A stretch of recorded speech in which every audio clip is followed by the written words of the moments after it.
দূষণের মাত্রাটা আমি বলবো মাঝামাঝি। ঢাকার মতো এত না, কারণ ঢাকায় তো বিভিন্ন বর্জ্য এসে পড়ে। আর এখানে এই যে গৃহস্থালী কাজে মানে যারা ইউজ করে, মেইন দূষণটা হচ্ছে আমি যেটা দেখলাম গোসল করে ওখানে, সেখান থেকে মেইন দূষণ হচ্ছে।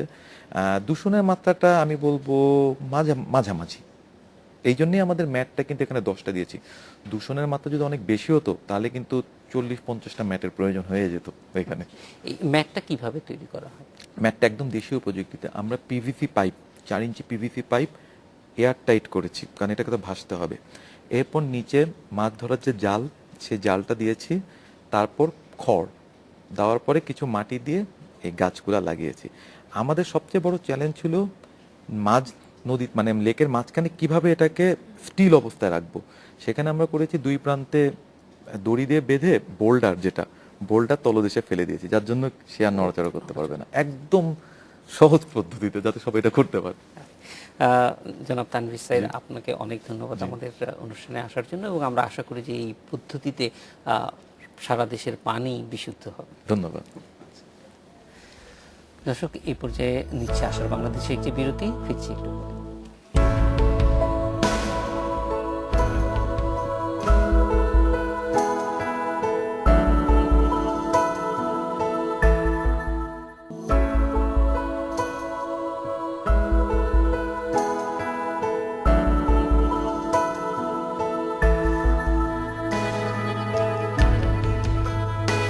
ফিরে এলাম আসার বাংলাদেশে। হারিয়ে যাওয়া দেশি মাছ ফিরে আসতে শুরু করেছে বিল বাওয়ে। প্রাকৃতিক জলাশয়গুলোতে অভয়াশ্রম গড়ে তোলায় বেড়েছে বিলুপ্তপ্রায় মাছের উৎপাদন। মানুষ আবার স্বাদ নিতে পারছে দেশি কই, শিং, সরপুঁটি, বোয়াল সহ নানা জাতের মাছের।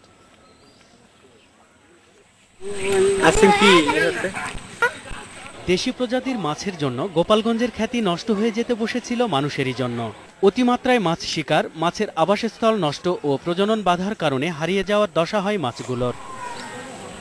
বেশি মাছ ধরলে বেশি আয়, এই কথা ভেবে যারা মা আর পোনা মাছ ধ্বংস করেছে, মাছ হারিয়ে যাওয়ার পর তারাই আবার পরে বিপাকে। এই অবস্থায় এগিয়ে আসে মৎস্য বিভাগ। বছর 5 আগে জলাশয় সংস্কার ও মাছের অভয়াশ্রম করার কাজে হাত দেয় তারা, আর এতেই পাল্টে যায় সব। এই মৎস্য অবশ্রম হওয়ার পর থেকে এই মাছটা বিস্তার লাভ করতেছে, যাতে করে এলাকার মানুষ সুফল ভোগ করতেছে। এলাকার সাধারণ মানুষ দেশি প্রজাতির মাছগুলা ধরে মেরে খেতে পারতেছে।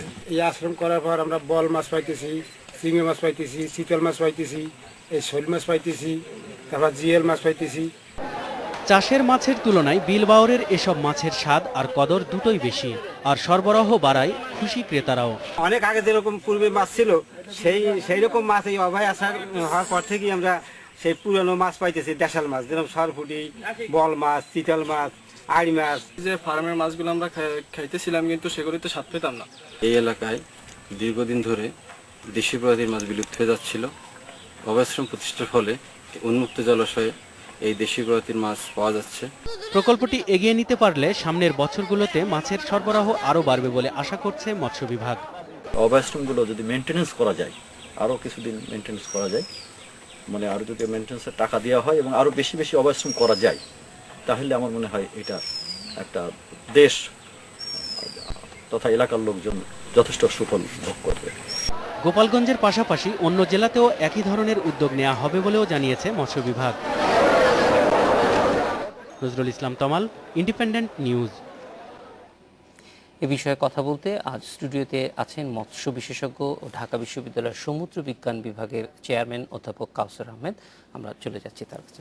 স্বাগত কাউসার আহমেদ। আমরা দেখলাম যে বেশ কিছু দেশীয় প্রজাতির মাছ, যেটা আমরা অনেক দিন পর্যন্তই জেনে আসছিলাম যে এদের মানে দেশীয় প্রজাতির অনেক মাছই এখন প্রায় বিলুপ্তির পথে। তো গোপালগঞ্জে একটি জায়গার উদাহরণ আমরা পেলাম, যেখানে অভয়াশ্রম গড়ে তোলার মধ্য দিয়ে মাছের প্রজনন ধরে রাখা সম্ভব হয়েছে, নতুন করে প্রজনন করছে। তো এই পুরো প্রক্রিয়াটি আসলে মানে ন্যাচারালি যে করা হচ্ছে প্রাকৃতিকভাবে, এটা আসলে কতটুকু প্রভাব ফেলবে বাংলাদেশের মাছের উৎপাদনে? হ্যাঁ, প্রভাব তো নিঃসন্দেহে অনেক গভীর প্রভাব ফেলবে। প্রথমে আমি বলে রাখি যে বাংলাদেশ সরকার আপনার ফিশ হ্যাবিটেট রেস্টোরেশন প্রজেক্ট নামে একটা প্রজেক্ট হাতে নিয়েছে। এই প্রজেক্টটাতে আপনার মধুমতি বাওর আছে, অনেকগুলো বাওরের মধ্যে এই মধুমতি বাওর, যেটা প্রায় 450 হেক্টর এলাকা জুড়ে, ওই এলাকাটাতে আপনার ফিশ হ্যাবিটেট রেস্টোরেশন প্রকল্প বাস্তবায়ন করছে। এর পাশাপাশি আমরা যদি দেখি, বাংলাদেশ সরকার আপনার সমাজভিত্তিক মৎস্য ব্যবস্থাপনা, যেটাকে আমরা বলি কমিউনিটি বেসড ফিশারিজ ম্যানেজমেন্ট, আর অভয়াশ্রম তৈরি করছে। আমরা খানিক আগে যেই ডকুমেন্টারিটা দেখলাম, এটা গোপালগঞ্জের। আপনি জেনে থাকবেন যে বাংলাদেশে এখন প্রায় এই 600টা আপনার অভয়াশ্রম আছে সারা বাংলাদেশে, এই নদ নদী এবং মুক্ত জলাশয়ে। এই সেগুলোতে কি হচ্ছে, ওরা বিপন্ন প্রায় মৎস্য প্রজাতির সংরক্ষণ করছে, প্রজনন বৃদ্ধি করছে এবং বংশবৃদ্ধির জন্য এই অভয়াশ্রমগুলো স্থাপন করা হচ্ছে। এবং এই 600টি অভয়াশ্রম যে রয়েছে, এই 600টি অভয়াশ্রম থেকে আমরা এখন বেশ কিছু আমাদের যে স্বাদুপানির মাছ রয়েছে, সেগুলো এখন, যেগুলোকে কিছু কিছু এলাকায় বিপন্ন আমরা বলে থাকি, সেই বিপন্ন মাছগুলো আমরা এখন পেতে পারি। যেমন চিতল, ফলি, বামস, কালীবাউস, আইর, ট্যাংরা, মেনি, রানী মাছ, সরপুটি, মধুপাবদা, রিটা, কাজলি, চাকা, গজার এবং তারাবাইম। এই অভয়াশ্রমগুলো করার ফলেই কিন্তু আমাদের এই যে মাছগুলো স্বাদুপানির, যেগুলো কিছুটা কোনো কোনো জায়গায় সংকটাপন্ন ছিল, বিপন্ন ছিল এবং অতি বিপন্ন ছিল, সেগুলো আবার ফিরে আসা শুরু করেছে। এই ফিরে আসার ক্ষেত্রে মানে চাষ, মানে মাছ যারা জেলে বা এইটার মাছের উপরই যারা নির্ভরশীল, তাদেরকে কিভাবে সম্পৃক্ত করা সম্ভব বা সম্ভব হয়েছে? রাইট, এটা হচ্ছে, আপনি জানেন যে একটু আগে আমি বলেছি যে সমাজভিত্তিক মৎস্য ব্যবস্থাপনা, অর্থাৎ কমিউনিটি বেসড ফিশারিজ ম্যানেজমেন্ট। এটা যেটা হচ্ছে, আপনি জানেন যে আমাদের এই বাংলাদেশে প্রায় 28 লক্ষ হেক্টর জমি আছে আমাদের ফ্ল্যাট প্লেন এরিয়া, যেটাকে আমরা প্লাবন ভূমি বলি। এই প্লাবন ভূমি, আমাদের যে ইনল্যান্ড যে ওয়াটারটা আছে, এই ইনল্যান্ড ওয়াটারের প্রায় 70%, 2/3 হচ্ছে গিয়ে আমাদের এই প্লাবন ভূমি। এই প্লাবন ভূমিতে আপনার এই সমাজভিত্তিক মৎস্য ব্যবস্থাপনা করার জন্য বাংলাদেশ সরকার কিছু প্রকল্প হাতে নিয়েছে। সেটাতে কি হয়, সেটাতে হয় একটা হচ্ছে যে এই জলাশয় সংশ্লিষ্ট যারা জেলে থাকে তাদের অধিকার প্রতিষ্ঠা, মানে তারা এই জায়গা থেকে মাছ ধরতে পারবে। একসময় কিন্তু আমাদের এই যে নদীগুলো এবং এই যে আপনার প্লাবন ভূমিগুলো, এইগুলো লিজ দিয়ে দেওয়া হতো। লিজ দিলে দেখা যেত যে যারা নাকি একেবারে ধনী জেলে, তারা এসে এগুলোকে মাছ ধরত।